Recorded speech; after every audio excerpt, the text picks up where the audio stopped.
kelompok 2 ingin mempresentasikan bab 13, yaitu meningkatkan kinerja. Saya akan menjelaskan menetapkan tujuan. Teori penetapan tujuan adalah teori motivasi yang menyatakan bahwa setiap orang memiliki tujuan jelas yang memberikan mereka energi serta mengarahkan pemikiran. Dan yang kedua ada tujuan yang memotivasi, yaitu tujuan yang memiliki kekuatan, artinya tujuan mulia yang tampak bagi orang bernilai lebih tinggi. Dan yang ketiga ada tujuan luas, yaitu target yang secara khusus menuntut, terkadang bahkan seperti tidak mungkin untuk dicapai. Dan yang keempat ada batasan dalam menetapkan tujuan, yaitu menetapkan tujuan merupakan teknik manajemen yang sangat kuat. Poin yang terakhir yaitu menetapkan tujuan Anda sendiri, yaitu menetapkan tujuan juga bermanfaat bagi kita sendiri. Hal tersebut merupakan alat yang kuat untuk manajemen diri. Terima kasih. Terima kasih atas kesempatannya. Nama saya Denny Surya, NIM 2016-210165. Di sini saya akan menjelaskan tentang slide menekankan kinerja. Ada 4 konsekuensi kunci utama dari perilaku akan memotivasi bahkan menekankan perilaku seseorang. 1. Penekanan positif. Menerapkan konsekuensi yang meningkatkan kemungkinan diulanginya perilaku mengarah pada penekanan positif, yaitu dengan contoh ujian dan surat rekomendasi. Yang kedua yaitu peningkatan negatif, yaitu dengan arti menghilangkan atau menahan konsekuensi yang tidak diinginkan. Sebagai contoh, manajer yang memberhentikan karyawannya. Yang ketiga adalah hukuman, yaitu dengan arti menjalankan konsekuensi yang akan ditolak. Dengan contoh, mengkritik dan berbicara kasar dengan karyawan. Yang keempat adalah pemusnahan, yaitu dengan arti menarik atau gagal untuk menyediakan konsekuensi penekanan. Sekian dari saya, terima kasih. Terima kasih atas kesempatannya. Nama Rora Livia Safira Putri, NIM 2016-210166. Di sini saya akan menjelaskan slide mengenai menekankan kinerja. Yang pertama adalah kesalahan mengelola penghargaan dan hukuman. Memberikan penghargaan bagi orang-orang dan kinerja tinggi adalah hal yang penting. Sayangnya organisasi dan manajer terkadang masih memperkuat hal yang salah. Untuk memanfaatkan penekanan secara positif, para manajer harus mengidentifikasi mata jenis perilaku yang diinginkan dan mana yang akan dihambat. Yang kedua adalah mengelola kesalahan. Para manajer bereaksi terhadap kesalahan bawahan memiliki dampak besar pada motivasi karyawan. Tetapi manajer yang terlalu banyak menggunakan hukuman atau menggunakan secara tidak tepat akan menciptakan iklim ketakutan dalam lingkungan kerja. Rasa ketakutan menyebabkan orang-orang hanya berfokus pada jangka pendek dan hanya berfokus pada dirinya sendiri. Jika Anda seorang pemimpin, bicarakan kegagalan Anda kepada karyawan Anda dan tunjukkan cara Anda untuk mengatasinya. Yang ketiga adalah memberikan umpan balik. Sebagian besar manajer tidak memberikan cukup banyak umpan balik yang berguna dan kebanyakan orang tidak menerima atau tidak meminta cukup banyak umpan balik. Sebagai manajer, Anda harus memberikan pengarahan yang penuh ketika karyawan meminta untuk Anda memberikan umpan balik. Adalah konsep dasar dari teori harapan. Teori harapan adalah upaya kerja seseorang yang hanya mengarah pada satu level kinerja, dan kinerja tersebut mengakibatkan satu atau lebih hasil akhir bagi orang tersebut. Berikut adalah konsep dasar dari teori harapan. Harapan yang menghubungkan upaya terhadap kinerja dan instrumentalitas yang menghubungkan kinerja dengan hasil. Nama saya NIM 2016-210109. Saya akan menjelaskan presentasi selanjutnya. Saya akan menjelaskan tentang keyakinan yang terkait dengan kinerja.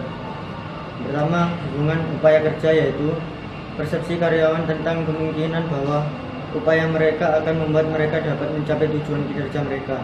Yang kedua, hubungan kinerja hasil, yaitu kontes penjualan mengilustrasikan bagaimana kinerja akan menghasilkan suatu hasil atau konsekuensi bagi orang tersebut.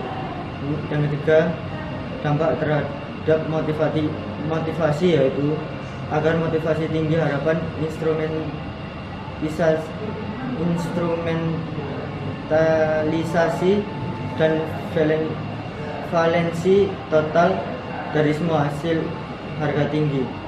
Yang keempat, dampak manajerial dari teori harapan, yaitu membantu manajer membidik tepat pada poin-poin yang paling berpengaruh terhadap motivasi. Ada 3 implikasi berikut, yaitu meningkatkan harapan, mengidentifikasi hasil-hasil valensi positif, membuat instrumen kinerja untuk hasil yang positif. Terima kasih atas kesempatannya. Saya Dita Amelia, NIM 2016-210-170. Saya di sini akan menjelaskan tentang hierarki kebutuhan Maslow, merupakan suatu konsep kebutuhan manusia dan menggolongkan kebutuhan dalam hierarki yang terdiri dari 5 tipe. Berdasarkan Maslow, setiap orang akan termotivasi untuk memuaskan kebutuhan yang lebih rendah sebelum kebutuhan yang lebih tinggi. Dan di sini terdapat piramida yang berdasarkan Maslow tadi. Yang pertama yaitu aktualisasi diri, yang kedua ego, yang ketiga sosial, yang keempat keselamatan, dan yang kelima fisiologis. Selanjutnya saya akan menjelaskan tentang kebutuhan menurut E.R.G. Alderfer. Yang pertama yaitu kebutuhan keberadaan, yaitu semua materi-materi keinginan fisiologis. Yang kedua yaitu kebutuhan keterhubungan, yaitu hubungan yang melalui proses pembagian pemikiran dan perasaan secara aktual. Dan yang ketiga yaitu kebutuhan perkembangan, yaitu memotivasi seseorang untuk produktif dan kreatif. Terima kasih atas kesempatannya. Saya Fiasari Sandika Gelia dengan NIM 2016-210-172. Di sini saya akan melanjutkan penjelasan dari rekan saya, yaitu kebutuhan menurut Maxwell. Yang pertama yaitu kebutuhan pencapaian. Kebutuhan pencapaian ditandai dengan orientasi kuat terhadap pencapaian dan obsesi kesuksesan untuk mencapai tujuan. Yang kedua yaitu kebutuhan afiliasi. Kebutuhan afiliasi adalah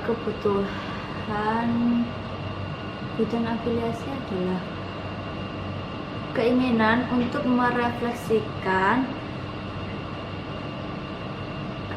untuk merefleksikan kita untuk kuat terhadap orang lain.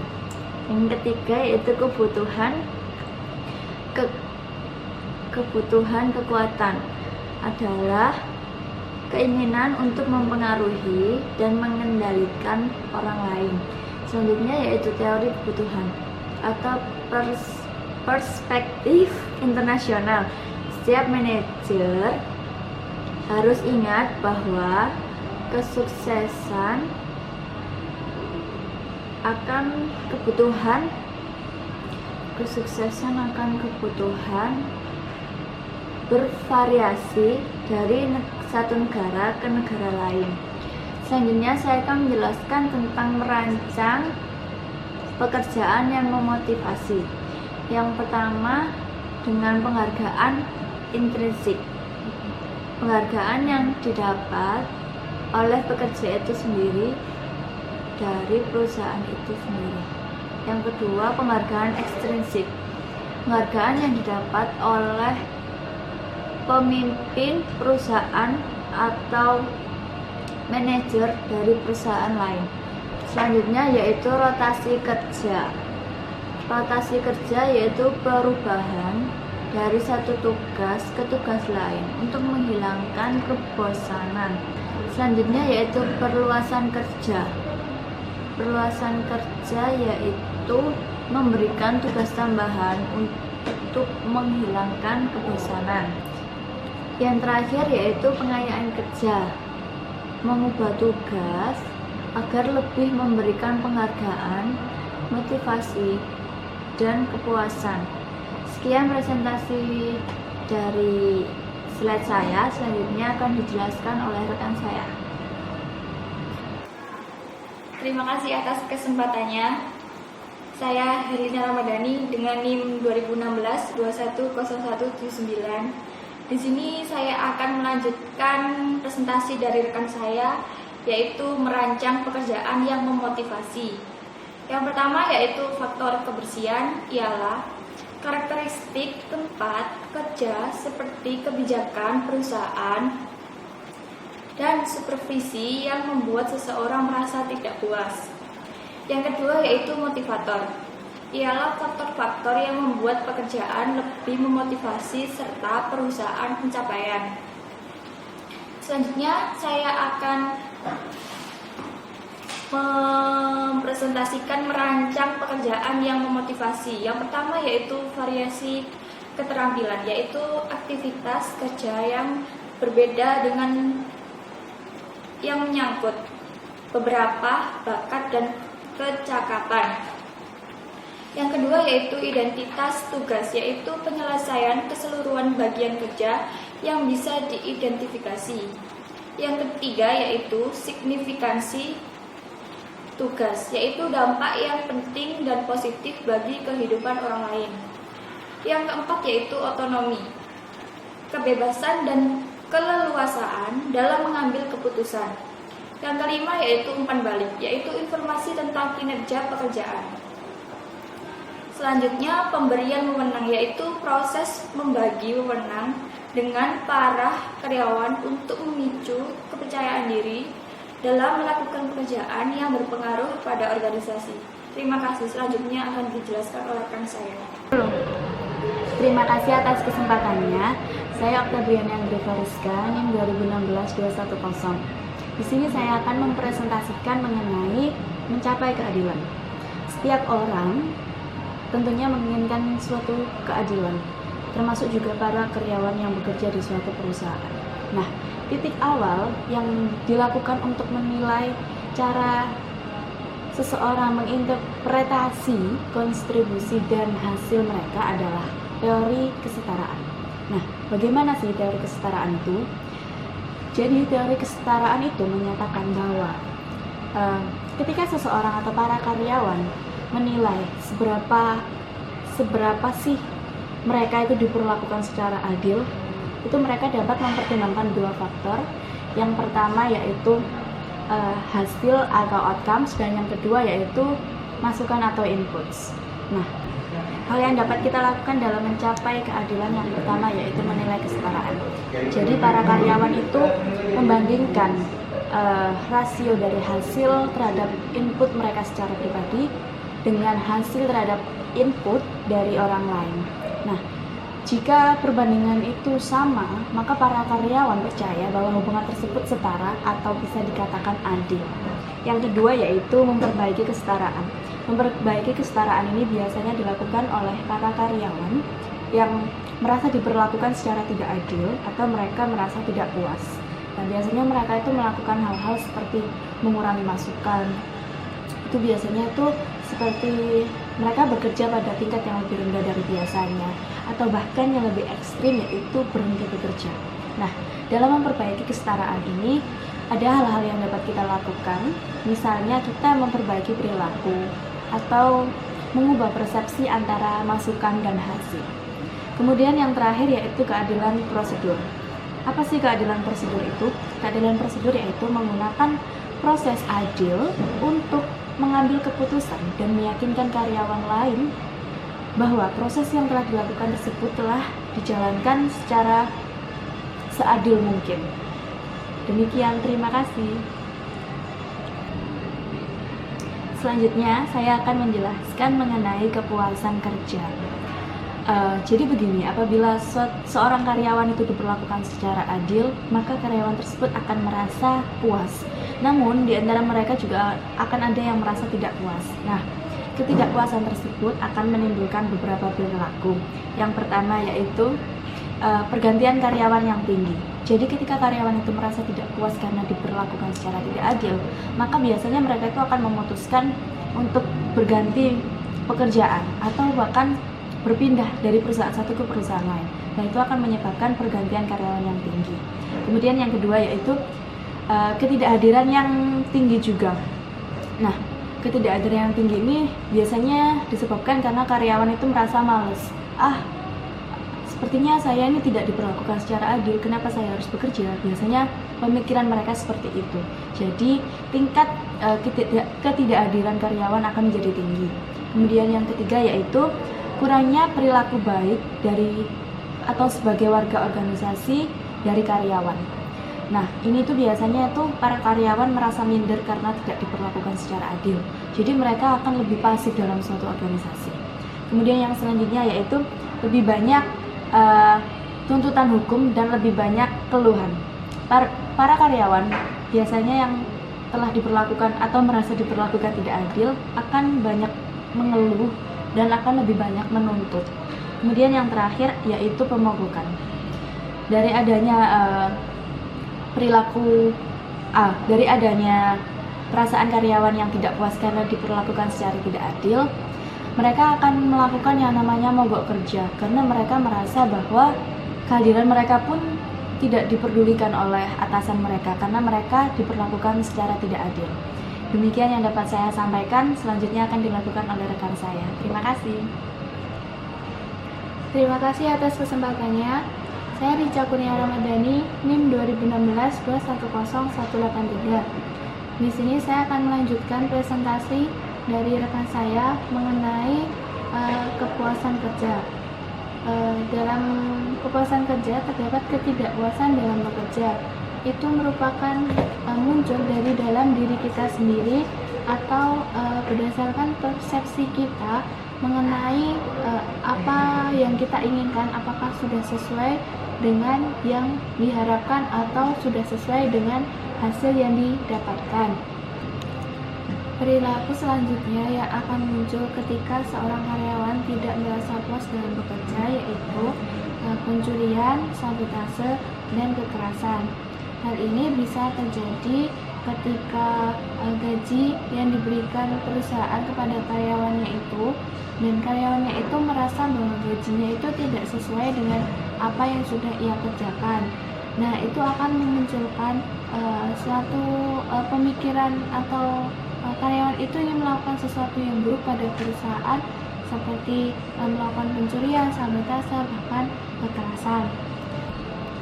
Selanjutnya yaitu kesehatan mental dan fisik yang rendah.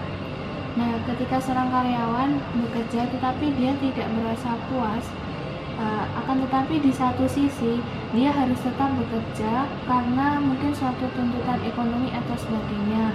Nah, tentu dia akan merasa terbebani dan memikirkan hal itu terus sehingga dalam bekerja tidak maksimal dan dapat menyebabkan kesehatan fisik dan mentalnya menurun.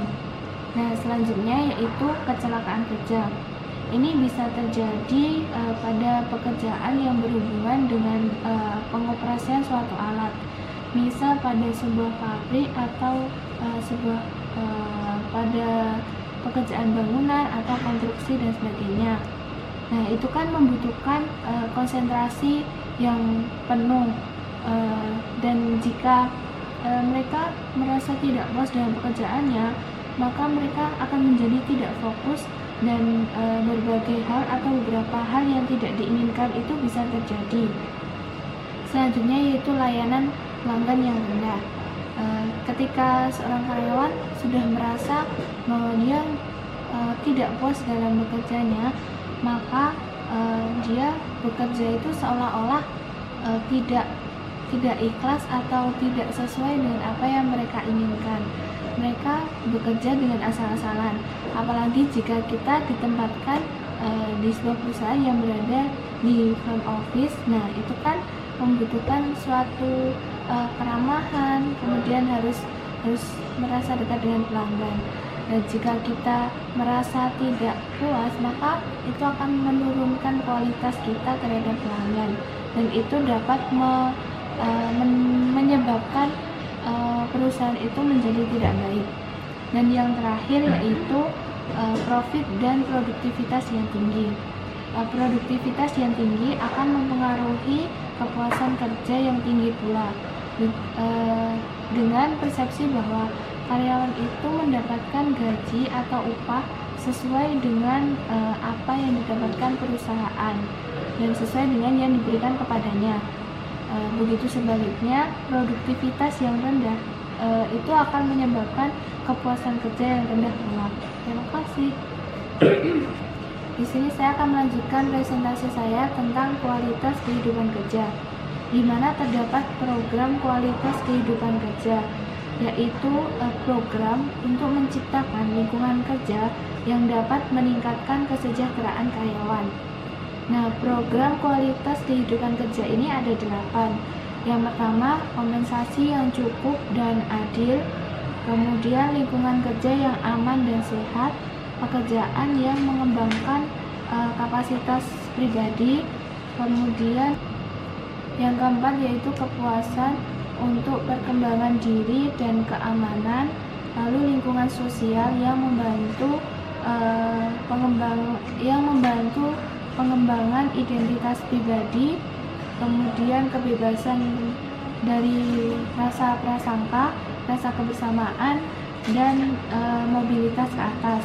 Kemudian konstitusionalisme merupakan hak untuk mendapatkan privasi, perbedaan pendapat, dan mendapatkan perlindungan hukum. Kemudian aturan-aturan yang dapat meminimalisasi pelanggaran. Ini berkenaan dengan pemenuhan kebutuhan pribadi dan keluarga. Kemudian yang terakhir yaitu tindakan-tindakan sosial yang merupakan tanggung jawab perusahaan. Lalu selanjutnya yaitu kontrak psikologis, merupakan serangkaian persepsi mengenai apa yang harus diberikan karyawan kepada perusahaan dan apa yang harus diberikan perusahaan kepada karyawan. Yang pertama misalnya apa yang harus diberikan karyawan kepada perusahaan. Nah, sebagai seorang karyawan kita kan digaji, maka tentu akan ada imbal balik terhadap perusahaan. Kita bisa melakukan dengan mematuhi berbagai peraturan yang ada di perusahaan, kemudian bekerja semaksimal mungkin dan melaksanakan apa yang sudah menjadi tanggung jawabnya. Kemudian apa yang perusahaan berikan kepada karyawan, misalnya sebuah perusahaan kan tentu membutuhkan karyawan. Nah, itu perusahaan bisa memberikan fasilitas yang mendukung karyawannya untuk bekerja dengan lebih baik. Kemudian juga bisa memberikan fee atau bonus ketika karyawannya bekerja dengan maksimal dan mencapai target. Demikian presentasi dari kelompok 2. Kurang lebihnya kami mohon maaf. Semoga bermanfaat. Wassalamualaikum warahmatullahi wabarakatuh.